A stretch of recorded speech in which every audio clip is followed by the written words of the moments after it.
Assalamualaikum warahmatullahi wabarakatuh. Shalom, Om Swastiastu, Namo Buddhaya, Salam Kebajikan, Rahayu Rahayu. Perkenalkan, nama saya RR Britamia Rahel Ecclesia dengan NIM 13122000039. Di sini saya sedang melaksanakan kegiatan KKP, yaitu kuliah kerja praktek di bagian hukum Puspenerbal. Assalamualaikum warahmatullahi wabarakatuh. Shalom, Om Swastiastu, Namo Buddhaya, Salam Kebajikan, Rahayu Rahayu. Perkenalkan, nama saya Fionia Pisanda dengan NIM 13122000041. Di sini saya sedang melaksanakan kegiatan KKP, yaitu kuliah kerja praktek di bagian hukum Puspenerbal. Assalamualaikum warahmatullahi wabarakatuh. Shalom, Om Swastiastu, Namo Buddhaya, Salam Kebajikan, Rahayu. Perkenalkan, nama saya Christian Raka Johanna dengan NIM 13122000092. Di sini saya sedang melaksanakan KKP, yaitu kuliah kerja praktek di bagian hukum Puspenerbal. Terima kasih.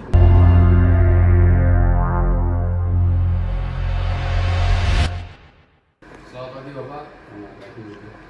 Saya Raka. Di sini saya izin untuk wawancara Bapak terkait dengan Puspenerbal dan Bapak sebagai kasihku. Baik Pak, untuk yang pertama kami mau nanya apa yang Bapak ketahui tentang Puspenerbal? Baik, sebelumnya perkenalkan saya dulu ya. Saya Hari Setiawan, pangkat jabatan saya Mayor Laut Hukum, NRP 18602. Saya sebagai Kasikum Puspenerbal. Saya akan menjawab pertanyaan dari siapa Mas? Masyarakat. Ya. Puspenerbal adalah badan pelaksana pusat atau disingkat Balakpus, ya, yang dipimpin oleh komandan berpangkat Laksamana Muda atau Bintang 2. Nah, itu kemudian Puspenerbal. Baik Pak, kami terima kasih atas penjelasannya tentang Puspenerbal. Selanjutnya ini kan Bapak di sini sebagai kepala seksi hukum Pak, Ya. atau kita sebut sebagai Kasikum. Untuk Kasikum sendiri itu tugas tanggung jawab utamanya itu apa ya? Baik, untuk tanggung jawab saya yaitu sebagai Kasikum atau di kepala seksi hukum atau disingkat Kasikum adalah pembantu dari Kasubdit Batres, ya, di bidang penyelenggara fungsi pembinaan hukum, bantuan hukum dan kesadaran hukum bagi personil dan kedinasan di jajaran Puspenerbal. Itu tugas saya. Lalu selain tanggung jawab utama nih Pak, kan pasti ada tugas-tugas yang dikerjakan oleh Kasikum. Itu tugas-tugasnya apa aja biasanya Pak? Baik, di sini tugas Kasikum antara lain ada 5. Yang pertama adalah merumuskan dan menyiapkan kebijakan komandan Puspenerbal dalam pembinaan hukum di jajaran Puspenerbal. Yang kedua, mengadakan penelitian, pengumpulan data dan pengkajian tentang tingkat kesadaran hukum sebagai bahan dalam rangka pembinaan kesadaran hukum di Puspenerbal. Yang ketiga, melaksanakan koordinasi dan kerjasama komando dengan badan dan instansi terkait untuk kepentingan dan kelancaran tugas saya sesuai tingkat dan lingkup kewenangan.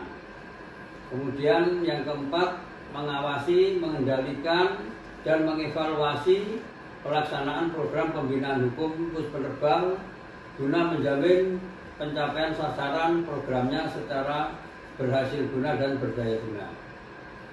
Yang kelima atau yang terakhir yaitu mengajukan pertimbangan dan saran kepada komandan Puspenerbal khususnya mengenai hal-hal yang berhubungan dengan bidang tugasnya. Baik Pak, untuk sebagai Kasikum sendiri ini kan banyak kasus ya Pak. Untuk kasus yang sering ditemui itu contohnya gimana? Kasus di Puspenerbal yang sering kita temui, yang sering saya tangani yaitu tentang desersi, mangkir, dan judi online. Jadi saya jelaskan sedikit tentang mangkir. Ya. Mangkir itu adalah militer yang dengan sengaja meninggalkan dinas tanpa izin.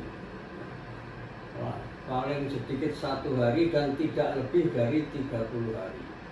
Nah, itu namanya mangkir.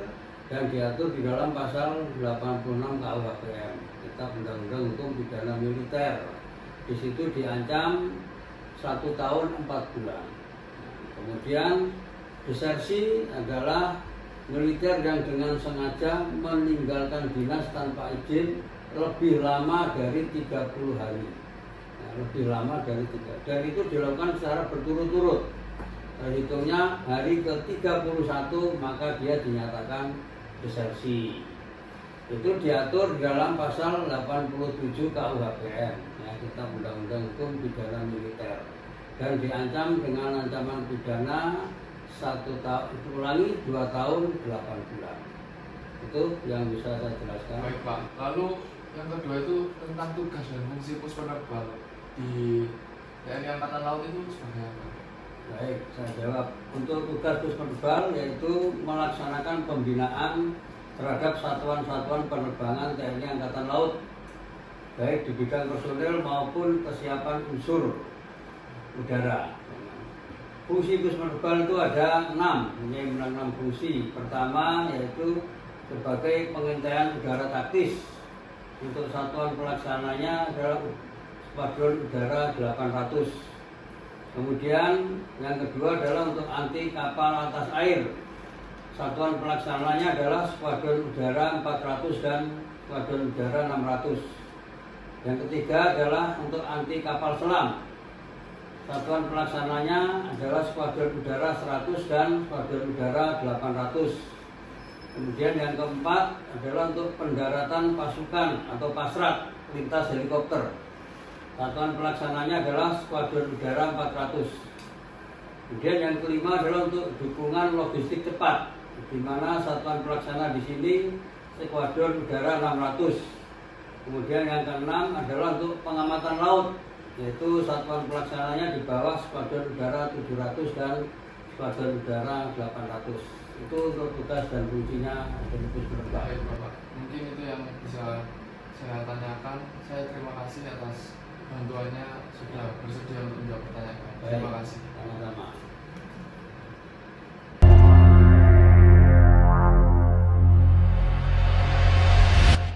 Baik, di sini saya akan menjelaskan tentang bantuan hukum di lingkungan militer. Bantuan hukum adalah fasilitas yang diberikan oleh TNI AL kepada prajurit dan PNS yang menghadapi masalah hukum. Tujuannya adalah untuk memberikan pendampingan dan pembelaan agar mereka mendapatkan penyelesaian hukum yang adil dengan sesuai dengan peraturan perundang-undangan. Bantuan hukum ini merupakan salah satu bentuk perawatan kedinasan yang wajib diberikan oleh TNI. Bantuan hukum bagi prajurit TNI diatur dalam Undang-Undang Nomor 34 Tahun 2004 tentang TNI. Kemudian secara khusus di lingkungan TNI AL diatur lebih rinci dalam Perkasal Nomor 1 Tahun 2020. Peraturan ini menjadi acuan bagi seluruh satuan di lingkungan TNI AL dalam memberikan bantuan hukum kepada anggotanya. Penyelenggaraan bantuan hukum di lingkungan TNI AL dilaksanakan dengan memperhatikan asas kesatuan komando, kepentingan militer, kepastian hukum, kepastian, keadilan, manfaat, dan praduga tidak bersalah. Selain itu juga memperhatikan prinsip normatif, sistematif, fleksibel, dan sederhana. TNI AL memberikan pelayanan bantuan hukum secara litigasi maupun non-litigasi. Hal ini meliputi perkara pidana, perdata, tata usaha negara, dan perkara hukum lainnya. Bantuan hukum dapat diberikan sejak proses penangkapan atau penahanan. Bantuan hukum diberikan kepada satuan di lingkungan TNI AL, prajurit TNI AL, PNS TNI AL, keluarga prajurit, dan PNS TNI AL, organisasi istri prajurit TNI AL, serta purnawirawan TNI AL. Untuk memperoleh bantuan hukum, prajurit atau PNS TNI AL dapat mengajukan permohonan kepada satuan hukum di wilayahnya. Dalam perkara pidana militer, bantuan hukum dari Lembaga Bantuan Hukum atau LPH atau advokat harus memperoleh izin dari perwira, penyerah perkara atau papera. Penyelenggaraan bantuan hukum merupakan tanggung jawab Kepala Badan Pembinaan Hukum atau Kabag Hukum TNI di tingkat Mabes TNI dan Dirkum atau Kasikum Angkatan di tingkat Mabes Angkatan. Pelaksanaan bantuan hukum adalah personel yang berkualifikasi sarjana hukum. Perkasal nomor 1 tahun 2020 selaras dengan prinsip negara hukum yang menjamin hak setiap warga negara untuk mendapat bantuan hukum. Undang-Undang nomor 16 tahun 2011 tentang bantuan hukum juga menjadi landasan penting dalam pemberian bantuan hukum di lingkungan TNI. Dengan adanya bantuan ini, diharapkan prajurit dan PNS TNI AL mendapatkan akses terhadap keadilan dan persamaan di depan hukum. Baik, di sini saya akan menjelaskan mengenai hukum disiplin militer. Militer merupakan salah satu institusi paling terstruktur dan terdisiplin di dunia. Keberhasilan operasi militer baik dalam masa damai maupun perang sangat bergantung pada kedisiplinan dan kepatuhan setiap anggota terhadap aturan yang berlaku. Penerapan hukum disiplin di lingkungan militer bukan hanya sekedar formalitas, melainkan sebuah kebutuhan mutlak untuk menjaga integritas, kesiapan operasional, dan kepercayaan publik terhadap institusi tersebut.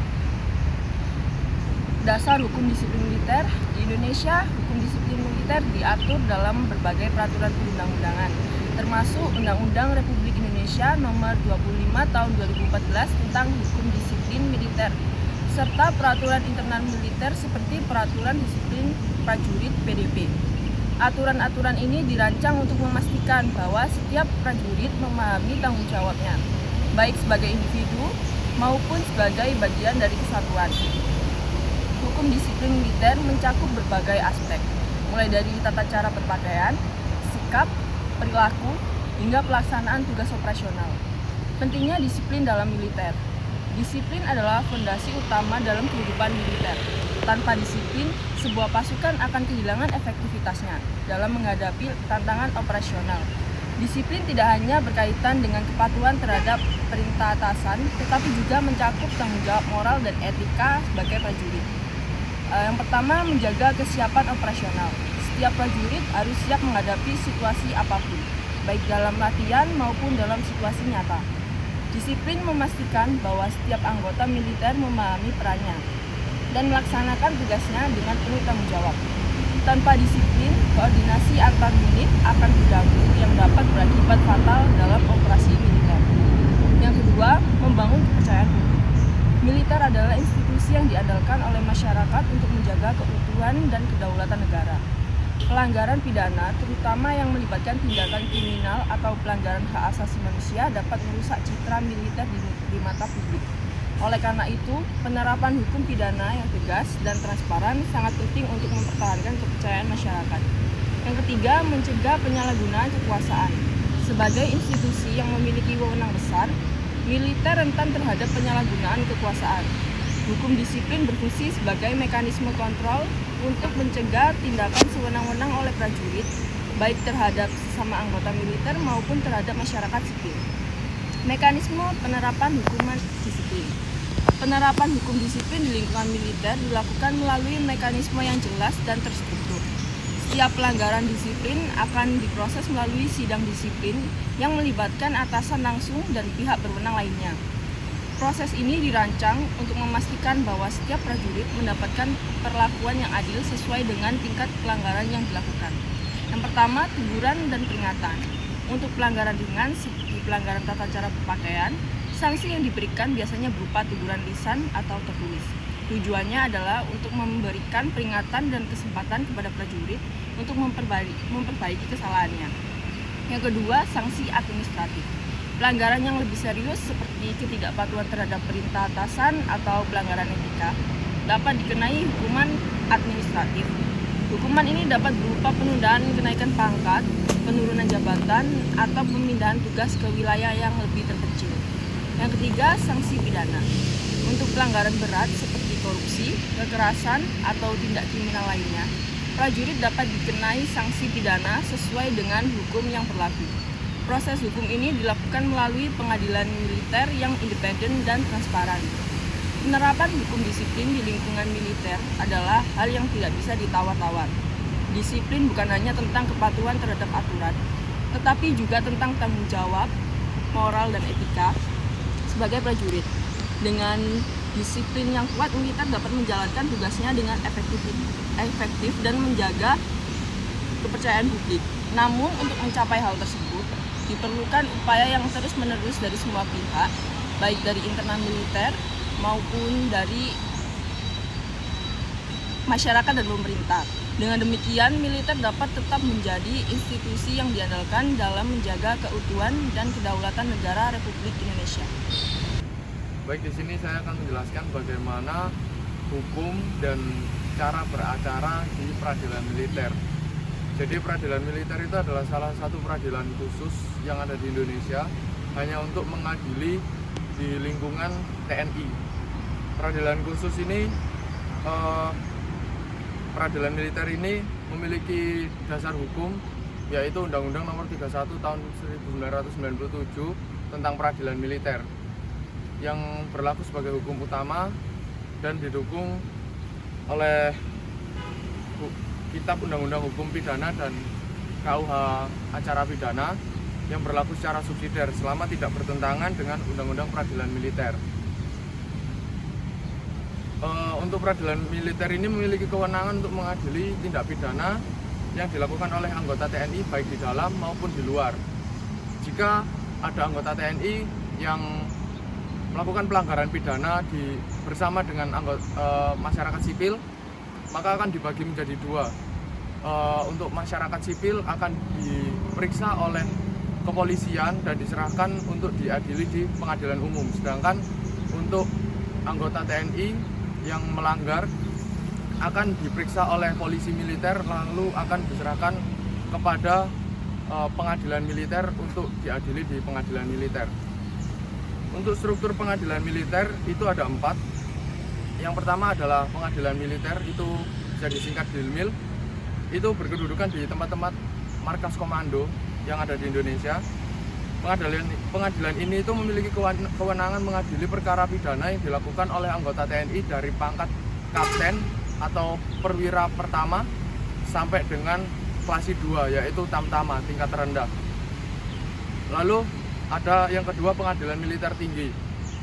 Pengadilan militer tinggi itu hanya ada di Medan, Jakarta, dan Surabaya, dan memiliki kewenangan mengadili perkara pidana yang dilakukan oleh prajurit dengan pangkat mayor atau mulai dengan mayor sampai laksamana, atau mulai dengan tingkat perwira menengah, perwira tinggi. Lalu di pengadilan militer tinggi juga bisa untuk prajurit dengan pangkat kapten sampai KLD tadi bisa mengajukan banding ke pengadilan militer tinggi. Lalu ada pengadilan militer utama berkedudukan di Jakarta dan berfungsi sebagai pengadilan banding untuk pangkat mayor hingga laksamana untuk di putusan pengadilan militer tinggi. Lalu pengadilan militer pertempuran dibentuk secara khusus pada saat pertempuran. Jadi jika ada masalah di saat pertempuran akan diadili di pengadilan militer pertempuran. Untuk permohonan kasasi baik dari tamtama, bintara, atau perwira hingga perwira tinggi sekalipun, itu akan tetap dilaksanakan di Mahkamah Agung.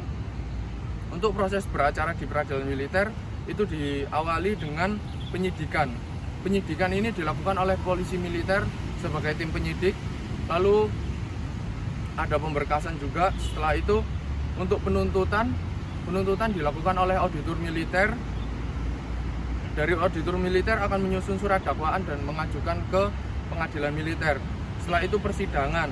Persidangan di pengadilan militer dipimpin oleh satu hakim ketua dengan dibantu dua hakim anggota dan satu panitera. Lalu untuk putusan persidangan itu akan dijatuhkan oleh majelis hakim.